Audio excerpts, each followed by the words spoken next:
really depends on what the starting lineup ends up being. I think the four Blazers starters that are like locks are Simons, Avdia, Grant, and Ayton. And then it was supposed to be Scoot Henderson was projected to be the final starter, but Tumani Kamara had such a great preseason that he's making like a strong case to be that final starter. And so I think the matchups will ultimately depend obviously on the starting lineup. But in terms of like X factors, I'm really interested in watching Avdia and Jonathan Kuminga because I think we know already what we have in like Curry and Green and then Simons and Ayton, but we don't necessarily know what we have in like whether Kuminga can have that breakout year and what Avdia's role is with his new team. So those are the two guys I'm watching. Yeah, no, absolutely. That's a good one. And very like similar ages, like Avdia 2020 draft, Kuminga 2021 draft, picked very similar in those respective drafts. Yeah, I mean, very exciting young players, and we'll see where they can get to this season. So that's certainly a couple of players to look out for.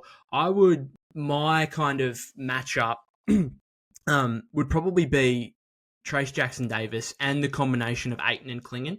And from a Warriors standpoint, Trace Jackson Davis had a really good final three preseason games. I was a little bit disappointed in his start to preseason, but then the final three games, he really, became a presence on both ends of the floor for the Warriors, and I was excited with what he was doing. And it looks like he's kind of solidified his spot as the team's starting center, at least to start the season, depending, we'll wait and see what they do moving forward. Maybe Draymond becomes the starting center. Who knows at this point, but I think TJD will be locked in, particularly against a team like Portland on Wednesday with their size.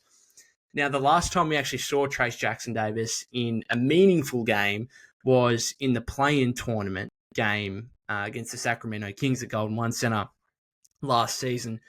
And he came up against Sabonis, obviously, and it was a nightmare for him. He basically got played off the floor in the first 5 minutes, got absolutely dominated, ended up playing only 10 minutes in that game. Steve Kerr went to old reliable Kevon Looney for a large part, Draymond at center as well.